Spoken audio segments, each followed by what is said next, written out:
2014년도 얼마 남지 않은 올해에 우리들에게 베풀어 주시는 하나님의 은혜가 많음을 우리는 생각하고 감사해야 합니다. 물론 올해도 우리들에게는 쉽지 않고 어렵고 답답한 일들이 많았지만 그런 와중에도 여기까지 올 수 있었던 것은 전적으로 하나님의 은혜인 것을 우리는 압니다. 오늘 봉독한 시편 107편은 이스라엘 백성들이 바벨론 포로에서 구출되고 고국으로 귀환을 올 때에 그 어려운 상황 속에서 구원해 주신 하나님을 생각하고 감사하면서 온 이스라엘 백성들에게 하나님을 찬양하라고 요구하고 있습니다. 영국의 청교도들은 이 시편을 순례자의 시라고 부르면서 그들이 많은 어려움 속에서도 이 시편을 낭독하고 함께 듣고 읽었다고 합니다. 스펄전 목사님은 시편 107편의 주제가 무엇인가? 그것은 감사와 그 감사의 동기라고 말했습니다. 시편을 5묶음으로 나눠서 구분을 졌는데 5묶음의 마지막 이 5묶음의 처음 시편이 107편입니다. 시편 107편은 시작을 여호와께 감사하라고 1편 시작합니다. 특별히 하나님께 구속함을 받은 사람들은 감사하라고 말하고 있습니다. 우리들이 하나님의 백성이라고 믿을진데 하나님의 사랑을 받고 하나님께 세우신 백성이라고 부름받았음을 믿을진데 그렇다면 우리는 우리의 삶의 형편이 어떠하든 구원의 하나님께 감사하고 그분의 선하심과 인자하심이 영원하다고 그러한 고백을 해야 한다고 말씀하고 있습니다. 사도 바울은 로마서 1장 21절에 세상 사람들은 하나님을 영화롭게 아니하고 감사하지도 않는다고 말했습니다. 세상 사람들은 하나님을 영화롭게도 안 하고 감사하지 않지만 하나님의 백성들은 마땅히 감사와 천성을 해야 할 것입니다. 특별히 오늘 본문은 고난 중에 구원을 베풀어 주신 하나님께 감사하고 찬양하라고 말합니다. 고난 중에 은혜를 주신 하나님께 감사하라고 찬양하기를 권면합니다. 이 세상 모든 사람들은 고난이란 실존적인 문제 앞에서 자유로울 사람은 아무도 없습니다. 누구나 태어났다라고 하는 것은 어찌 보면 고난 속에서 살아가야 하고 고난 중에 생을 마쳐야 된다는 것이 전제되어 있습니다. 그리고 그 고난과 고통은 인간으로서 어찌할 수 없는 인간의 한계성을 보여준다. 그래서 고난이라는 것은 인간의 제한성을 보여주는 실존적 문제라고 말합니다. 칼 야스퍼스는 말했습니다. 고난이 무엇이냐? 인간의 한계 상황을 깨닫게 해주는 거다. 고난이 없으면 인간은 한계 상황을 모르고 그냥 자신이 하나님이 된 것처럼 교만하게 살아가는데 고난이라는 것을 통해서 자신의 한계 상황을 깨닫고 겸손해지고 하나님을 찾게 하는 것이 고난이라는 것입니다. 욥기서 5장 6절로 7절에 재앙은 티끌에서 일어나는 것이 아니요 고난은 흙에서 나는 것이 아니요 인생은 고난을 위해서 났나니 불티가 위로 나름 같도다. 고난은 티끌에서 나오는 것도 아니고 흙에서 일어나는 것도 아니고 인생으로 태어나면 고난 속에서 태어나는 것이고 불티가 위로 나르면 그 불의 티가 떨어지는 것처럼 어느 누구의 어느 순간에 고난의 티가 떨어질지 모르는 그러한 상황 속에 사는 것, 이것이 인생이라고 말했습니다. 오늘 시편 107편은 4가지의 고난 당한 사람들을 말씀하고 있습니다. 4절부터 9절까지는 거할 것이 없는 나그네 상황에서 고통받는 사람, 10절에서 16절까지는 감옥에 갇혀 고통받고 있는 사람, 17절로 22절까지는 질병에 사로잡혀 시달리고 고통당하는 사람, 그리고 23절부터 33절까지는 바다에서 풍랑으로 고통받고 있는 사람들의 실존적인 모습을 그리고 있습니다. 저마다 각자 어려운 삶의 처지, 위급한 상황, 심지어 목숨까지도 위태로운 상황으로 인해서 고통을 받고 있는 삶의 현장에 하나님의 구원의 손길을 바라고 구원의 손길을 경험하고 그분께 찬양하고 감사하라는 것이 본문의 말씀입니다. 초대교회는 시편 107편을 예배드릴 때 낭독했다고 합니다. 초대교인들은 다 예배처소로 오면 시편 107편을 듣고 예배를 드렸답니다. 사방에서 각자 형편과 처지는 다르나 분명한 것은 삶의 고난의 현장에서 고통당하고 있다가 걸어간 주일날 다 모여오면 하나님의 은혜로 한 주간을 보낸 것을 감사하고 찬양하면서 시편 107편을 낭독하고 들었다고 합니다. 오늘도 그렇습니다. 각처에 여러분은 흩어져 살다가 삶의 현장에 있다가 주일날 이 전에 다 모였습니다. 아마도 여러분은 각자 삶의 정황은 다 다르지만 문제를 만나고 고난을 만나고 고통 속에 있었음을 부인할 수 없을 것입니다. 각자 받고 있는 고난의 모습은 다르고 고통의 종류는 다양하지만 분명한 것은 고난과 고통 속에 허덕이다가 주일날 주 앞에 나왔을 것입니다. 바로 그러한 고난의 현장에서 하나님의 구원하심을 기다리고 그리고 하나님의 구원하심을 경험하고 그리고 그분의 구원하심을 바라보면서 주의 백성들이 모여 하나님께 예배를 드리는 그것이 예배인 것입니다. 따라서 우리가 하나님께 드리는 예배는 하나님의 베푸신 은혜에 대한 감사와 찬양과 그리고 베푸신 은혜를 함께 나누고 그 은혜가 바로 나에게도 임하도록 간구하는 간절함이 담겨 있는 것이 예배인 것입니다.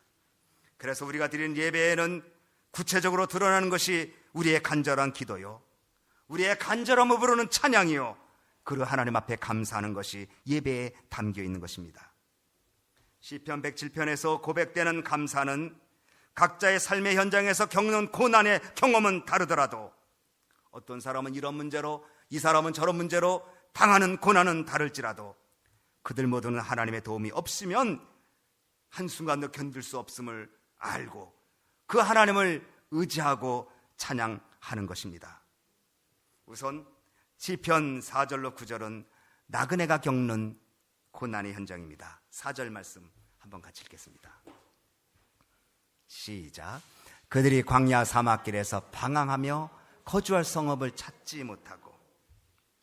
이 말씀은 광야 40년간의 이스라엘 백성들이 겪었던 기간을 의미하기도 하고 바벨론에 70년 동안 포로 생활하면서 거주할 곳이 없어서 이리저리 방황했던 그들의 모습을 의미합니다. 나그네의 고통이 무엇일까요?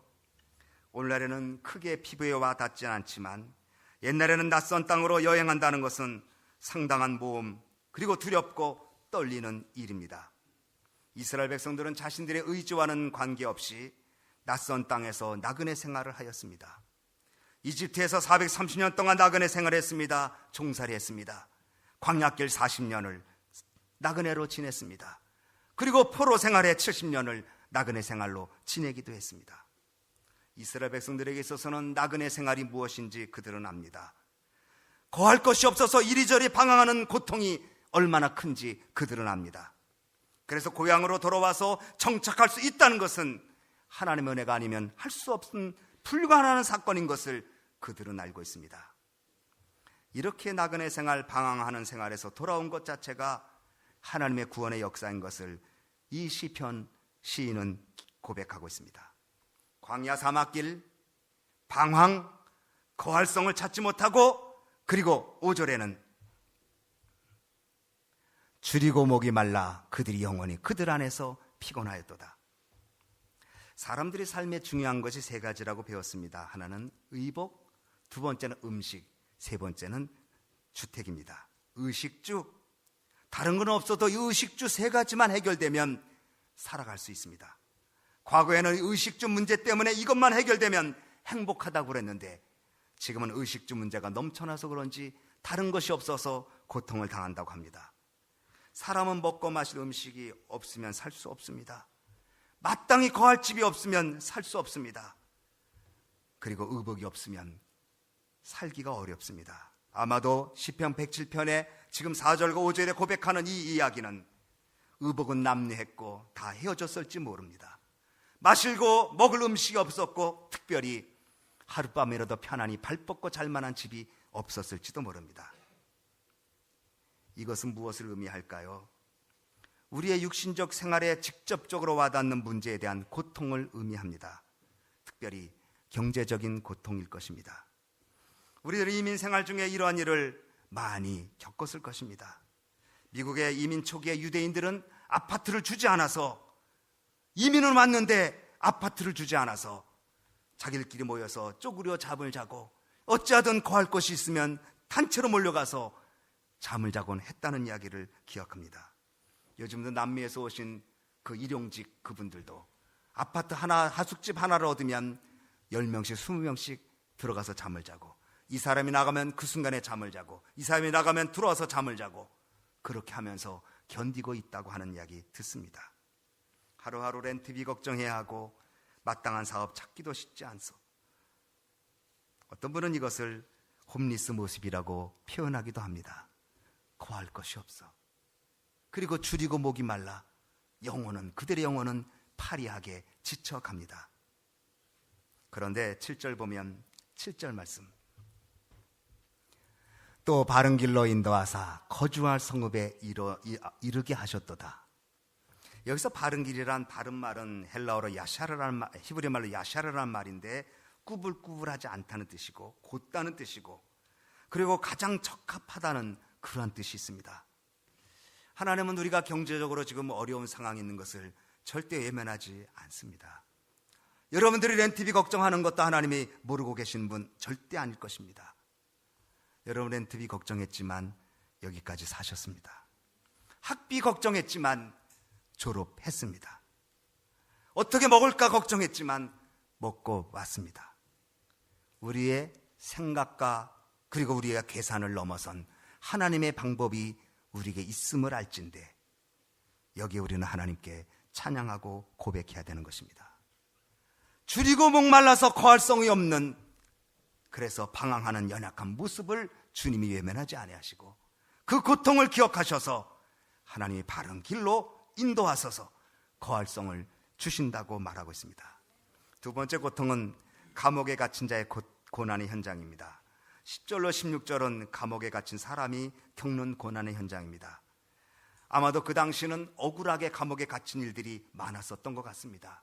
특별히 포로 생활 중에는 전혀 그 공의와 정의가 확립되지 않은 그런 상황 속에서 억울하게 감옥에 갇혀서 탄식하는 사람들이 많았습니다. 10절 말씀 보면, 사람이 흑암과 사망의 그늘에 앉으며 곤고와 쇠사슬에 매임은, 감금당한 자의 고통을 흑암과 사망의 그늘에 앉고 곤고와 쇠사슬에 매였다고 말합니다. 자신의 의지대로 자유를 누리지 못하고 쇠사슬에 매여 있습니다. 얽매여 있습니다. 이들이 얼마나 철저하게 매여 있는지, 쇠사슬에 매여 있고 창문에 세빗장이 걸려 있고 논문으로 되어 있고 감옥에는 온전히 갇혔다고 본문은 말하고 있습니다. 이것은 우리들이 감옥에 갇혔다고 말하는 문자적인 모습보다도 우리들을 노예화시키고 가둬두는 영적인 모습을 의미합니다. 다시 말하면 죄악은 우리를 옥에 가둡니다. 성경에 말하기를 죄를 짓는 자마다 죄의 종이라고 말했습니다. 6절로 10절의 나그네는 몸은 자유로운데 옥에 갇힌 사람은 몸이 자유롭지 못합니다. 갇혀 있습니다. 내 의사랑 관계없이 묶여서 어떻게 할 수가 없습니다. 끌리는 대로 끌릴 수밖에 없습니다. 심리학에서는 에딕트라는 말을 씁니다. 에딕션, 이게 중독이라는 말인데, 중독이 되면 그 중독에 의해서 그 중독한 것에 쇠사슬에 무해입니다. 마약에 중독된 사람은 벗어나질 못하고 그 중독에 빠져서 헤어나지 못합니다. 이것을 에딕션이라고 표현하는데 성경은 죄를 그렇게 표현합니다. 죄는 우리를 묶어버리고 우리를 사로잡습니다. 사도 바울은 이렇게 말합니다. 죄가 우리를 사로잡는도다. 로마서 7장 23절에 내 지체 속에 다른 한 법이 내 마음의 법과 싸워 내 지체 속에 있는 죄의 법 아래로 나를 사로잡아 오는 것을 보는도다. 사로잡아서 어디다 둬요? 감옥에 가두죠. 죄는 우리로 하여금 형벌의 감옥에, 죄는 우리로 하여금 악한 일의 감옥에, 죄는 우리로 하여금 사단의 감옥으로 가두게 하는 힘이 있습니다. 죄를 짓는 자마다 죄의 종이 된다는 것입니다. 죄악의 감금 상태에서 누가 우리를 자유롭게 할까요? 누가 논문을 깨트리고 세빗장을 꺾으셔서 우리를 자유롭게 할까요? 우리 주님 예수 그리스도이십니다. 그분의 십자가에서 흘리신 보혈은 우리의 죄악의 쇠사슬을 깨트리기에 충분하고 우리를 가둬놓은 죄악의 감옥에서 우리를 풀어주기에 충분한 그리스도의 십자가이십니다. 여러분, 나그네의 모습은 육신적인 경제적인 고통을 말하면 감옥에 갇힌 자의 모습은 영적으로 죄악으로 고통당하는 자의 모습을 의미하고 있습니다. 우리 하나님은 우리를 그곳에서 자유롭게 하시는 분입니다. 17절로 22절은 질병의 고통입니다. 18절 말씀 한번 같이 읽습니다. 시작. 그들은 그들의 모든 음식물을 싫어하게 되어 사망의 문에 이르렀도다. 음식물을 싫어한 이유는 뭐냐면 그 질병으로 인해서 음식 맛을 잃어버립니다. 먹을 수가 없습니다. 저희 장모님이 암이 걸리셔서 고통을 당하실 때 키모테라피를 받으셨죠. 머리 다 빠지시고, 그리고 키모테라피를 받고 오면 다 토합니다. 뭐 드신 것도 다 토하고, 근데 먹어야 사니까 드시라고 말하면 살기 위해서 먹고 싶은데 몸이 받질 않습니다. 조금 들어가면 다 토하고 많이. 키모테라피의 그 강한 그 약의 그 영향력, 그리고 먹지 못해서 지쳐 있어서 그 육신은 피폐해져 고통당하는 모습을 저희 집에 제가 모셨으니까 잘 봤습니다. 질병과 더불어 먹을 수 없어 몸은 점점 쇠약해지고, 그리고 결국은 20절을 같이 읽습니다. 그가 그의 말씀을 보내어 그들을 고치고 위험한 지경에서 건지시는다. 위험한 지경이라고 말했는데 개역성경은 위경이라는 말을 썼어요. 같은 의미인데 위험한 상황, 죽는 상황이에요. 아마도 질병으로 인한 고통은 고통 중에 가장 큰 고통일지 모르겠어요. 현대인들의 가장 관심사가 뭐냐고 물어보면 첫 번째도 건강이고 두 번째도 건강일 것입니다. 심지어 건강을 잃으면 다 잃는다는 그러한 말도 있습니다. 그런데 하나님은 말씀으로 고쳐주신다고 20절에 말씀합니다. 육신의 질병, 영적인 질병, 이 모든 질병을 주님이 외면하지 않으시고 말씀을 보내서 위경에서 고쳐주신다. 하나님의 치료하심과 하나님의 긍휼하심이 있다는 것입니다. 오늘 올해 한 해도 여러분들 아프신 분들 계셨습니다. 그래도 하나님은 여러분의 약한 모습을 긍휼히 여기시고 의사의 손길이라든지 기도의 손길이라든지 또 주변의 간절함 때문에 이만큼 여기까지 왔음을 저는 압니다. 질병의 고통에서 건져주시는 그 하나님. 23절로 32절은 바다를 항해하는 사람들이 풍랑 때문에 겪는 어려움을 그리고 있습니다. 우리 23절 말씀 같이 읽습니다. 시작. 배들을 바다에 띄우며 큰 물에서 일을 하는 자는 24절. 여호와께서 행하신 일들과 그의 기한 일들을 깊은 바다에서 보나니, 배에 물건을 가득 싣고 이제 물건을 목적지까지 가게 되면 돈을 벌 수 있는 기대와 생각으로 선주는, 또 장사하는 분은 배를 띄웁니다. 그런데 그 배가 풍랑으로 인해서 예상치 못한 풍랑으로 어려움을 겪게 됩니다. 그래서 있는 그 물건이 다 물속에 빠져버려서 빈털터리가 될 수도 있고, 심지어 목숨까지도 위로운 그런 위태로운 상황에 그들은 고통을 당하고 있는 고통을 얘기하고 있습니다. 배가 바다에서 항해하고 그래서 목적지까지 갈 수 없는 풍랑을 만나서 고통당하는 것은 사업의 어려움을 의미한다고 저는 생각했습니다. 비즈니스를 하느라고 고통이 심합니다. 물건을 가득 실은 배가 풍랑으로 인해 파손당할 상황입니다. 배 가득 실은 물건이 순간에 잃어버리는 상황입니다. 큰 손실을 볼 수 있는 상황입니다. 지금까지 이뤄놓은 사업, 비즈니스가 모든 일들이 순간에 없어질 수 있는 상황입니다. 아마도 사업하시는 분들은 이런 경험들이 있습니다. 크든 작든 사업하시는 분들은 이러한 고통을 날마다 느낄지도 모릅니다. 사업이 잘 돌아가지 않고 내 의사와 관계없는 풍랑이 사업에 몰아치면 어떻게 할 수가 없습니다. 26절에 영혼이 녹는도다, 27절에 저희가 이리저리 구르며 취한 자같이 비틀거리나 지각이 혼돈하도다. 한번 사업이 흔들리기 시작하면 영혼이 녹습니다. 정신이 없습니다. 이리저리 구르고 이리 구하고 취한 자같이 비틀거려도 생각이 바로 잡히지가 않습니다. 어떻게 가야 될지, 어떻게 풀어야 될지, 이 난관이 어떻게 될지 깊은 고통 속에 좌절감이 들게 됩니다. 아마도 우리는 시편 107편에 언급한 시인처럼 이런 고난을 하나 둘씩은 겪고 한 주간을 지냈는지 모르겠습니다.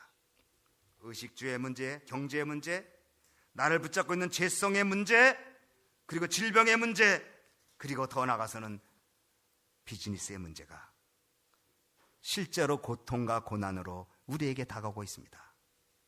그러나 기억할 것이 있습니다.